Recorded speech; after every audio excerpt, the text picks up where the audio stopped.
বগুড়া এলাকায় নাকি সন্তান মাকে জবাই কইরা ফ্রিজের মধ্যে রাইখা, এইগুলি দেখেন নাই, খবর নাই।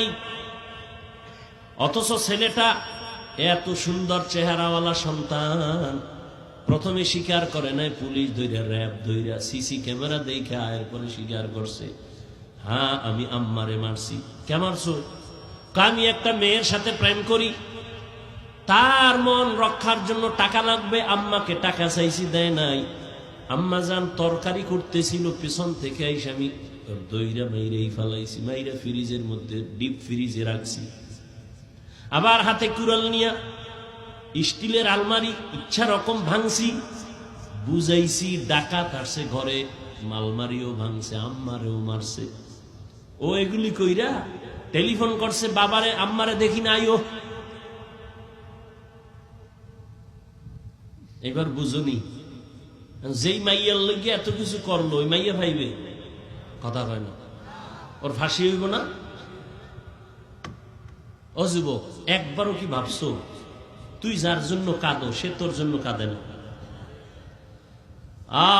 এই জন্য আমি মাঝে মাঝে বলি, তুমি যাকে ভালোবাসো লেখা রাখ। এই আমি শুরুতে বলছি আমি বোকা, কিন্তু দুই একটা কথা বলি, লেখা রাখিস, কাজে লাগবে। তুমি যাকে ভালোবাসো সে তোমার বন্ধু না, লেখা রাখিস আজীবন। ঘরের মধ্যে লেখা রাখবি বড় কইরা, তুমি যাকে ভালোবাসো সে তোমার বন্ধু না, তোমাকে যে ভালোবাসে সে তোমার বন্ধু। তুই তো বয়া রইছ মাইয়া কোরআন লইয়া কসম খাইছে, মাইয়া কোরআন লইয়া শপথ করছে আমার জীবন।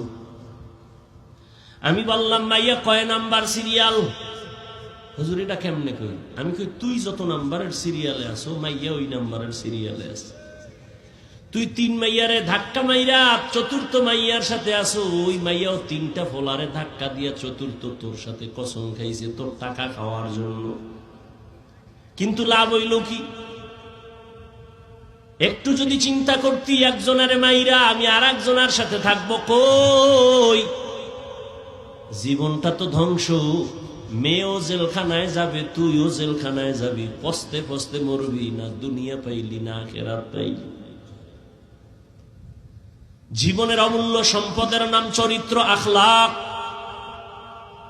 মোবাইল দিয়া জীবনটারে নষ্ট করছো। আল্লাহ দইরা নিয়ে আইছে কোরআনের বাগানে, এরপর মোবাইলের মায়া ছাড়তে পারো না। ওর এখানে বৈশা যদি একটু চিন্তা করতি, কলিজার যুবক বাবা, যে আল্লাহ তুমি এখানে বসাইছো, একটুনি চোখের পানি নিয়ে গুনামুক্ত হইয়া আমি বাসায় যাইতে পারি, চিন্তা যদি করতি, পকেট থেকে আর মোবাইলটা উঠাইতি না। ওই মোবাইল নিয়ে তালবাহানা করতে করতে দেখবি মোনাজাত হয়ে গেছে, আসছো খালি যাবি খালি বয়ানের, কিছুই বুঝলি না রে বাবা।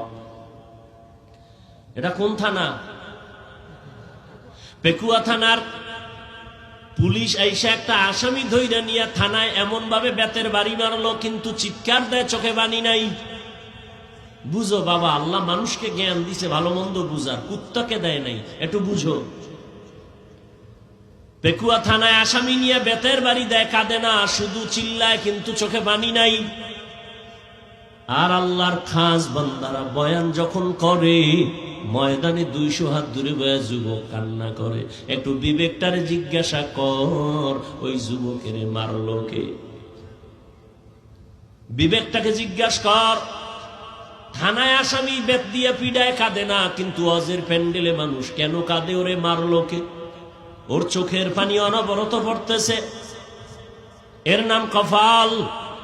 13 বছর নবীকে দেখা কালেমা পড়ে না, আর 27 বছরের যুবক আমার নবীরে জবাই করতে গিয়া তরবারি ফালায় কালেমা পড়ে। এর নাম কফাল। ওয়াজে আইসা কত মানুষ হাসি তামসা করে, নিজেও কাঁদে না, অন্যে কাঁদে, তাও পছন্দ করে না। আর একদল কান্না কইরা মা মা বয়া কানে, আর কান্না করে, আর বলে আল্লাহ তুমি আমার মাফ করে দাও। মনে হয় যেন এই ময়দানে আমার মতো গুনাহগার কেউ নাই। দুনিয়ার আমার মা বাবা ভাই বোন কেউ জানে না আমি কত বড় খারাপ, কিন্তু আল্লাহ তুমি জানো। আমার খারাপ অন্যায় খবরগুলো যদি মা টের পাইতো, কোনোদিন মা আমাকে আর দোয়া করতো না। আমার অন্যায়ের খবর যদি আমার সন্তান জানে, কোনোদিন আব্বু বলে ডাকবে না।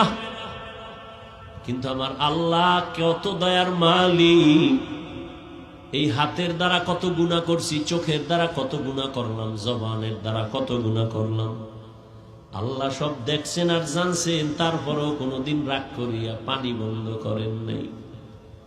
এই ঘুমের ঘরে কত মানুষ মরিয়া যায় না, যায় না? তুই মরবি না? যুবক কথা ক, মরবি? যদি এই চিন্তাটা করতি, তাহলে ঘুমের মধ্যে গানের তার কানের মধ্যে লাগাইয়া ঘুমাইতে পারতি না। যদি ভাবতি ঘুমের মধ্যে যদি আজরাইল এসে হাজির হয়ে দেখে আমার কানের মধ্যে গানের তার লাগানো, আমি তো মুসলমান, আমি আল্লাহর আদালতে কি জবাব দিব? এত বয়ান, এত বয়ান, এত বয়ান, তাবলিগওয়ালাদের বয়ান, পীর মাশায়েখের বয়ান, ওলামায়ে কেরামের বয়ান, জুমার খতিবের বয়ান, এরপরেও কেন মসজিদ খালি, নামাজে মুসল্লি নাই? জুমার নামাজে মসজিদ ভরা, রাস্তা ভরা।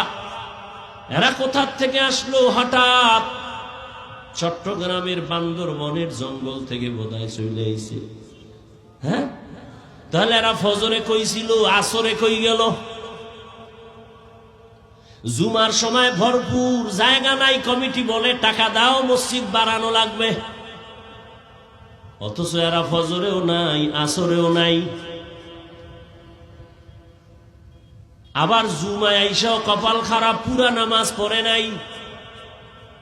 ইমাম বা খতিব সাহেব 2 রাকাত ফরজের সালাম ফিরানো মাত্র এমন জোরে দৌড় দিছে, বাসায় গিয়া দেখে আরেকজনের জুতা নিয়ে হাজির। ধরা খাইলে কয় টেস্ট করলাম, ডোন্ট মাইন্ড। অথচ সমস্ত মুফতিয়ানে কেরাম একমত, খতিব বা ইমাম সাহেবের জুমার 2 রাকাত সালামের পরে 4 রাকাত নামাজ আছে সুন্নত, না পড়লে কবিরা গুনাহ হবে। যারা শুধু সালাম ফিরাইয়া ঘরে যাও, তুমি 2 রাকাতের সওয়াব আর 4 রাকাত না পড়ার কবিরা গুনাহ কাঁধে নিয়ে বাসায় যাও। কারণটা কি? 5 বেলার নামাজ না পড়ার অভিশাপ। মকুন সুসুতি নামাজে পাঞ্জগানা, ফাওয়াইলুল লিল মুসাল্লিনাল্লাযিনা মুমিনারা ইনামাজ ইমদাদ দা ইস্তাঈনু আয়াতে কুরআন আয়াতে কদ আফলাহারা ইয়াদিকুন গাউর কুন্দর মানি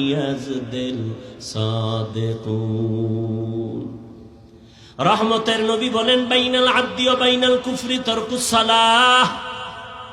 কাফির আর মুমিনের মধ্যে ব্যবধান হলো নামাজ।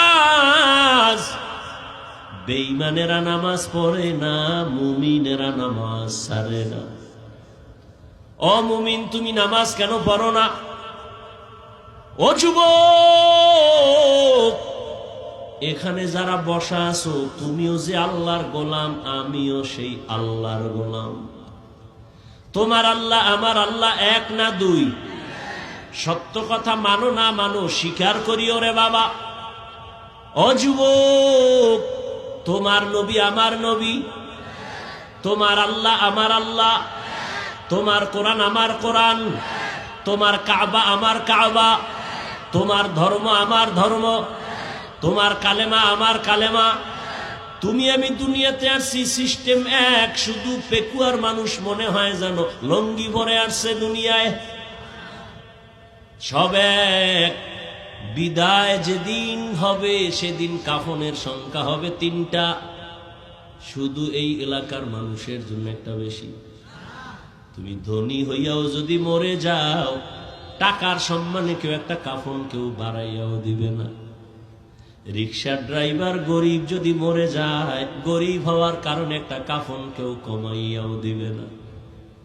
আমি হাফিজুর রহমান বক্তা হওয়ার কারণে সম্মানে একটা কাফন কেউ বাড়াবে না। সবার বেলায় 3 কাফন, কালার হবে আলাদা। হুজুরদের কাফনের কালার একরকম, আপনাদেরটা আর এক রকম। কে হুজুর কে হুজুর না, কে ইমাম কে মুক্তাদি কে ডাক্তার, কে রোগী কে ধনী কে গরিব, সবার বেলায় কাফন হবে তিনটা, কালার হবে এক।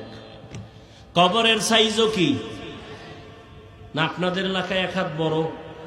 সবার কবরের সাইজ এক। কবরে রাখার পরে প্রশ্ন হবে তিনটা, তাও এক। আমাকে যেই প্রশ্ন আপনাকেও সে একই প্রশ্ন। রবের পরিচয় দাও, ধর্মের পরিচয় দাও, রাহমাতুল লিল আলামিনের পরিচয় দাও। নবী বলেন এই প্রশ্ন তিনটার জবাব যে দিবে তার জন্য কবর হবে রওজাতুম মির রিয়াজিল জান্নাহ। আর যারা জবাব দিতে পারবা না তাদের কবর হবে হুফরাতুম মিন হুফারিন নার।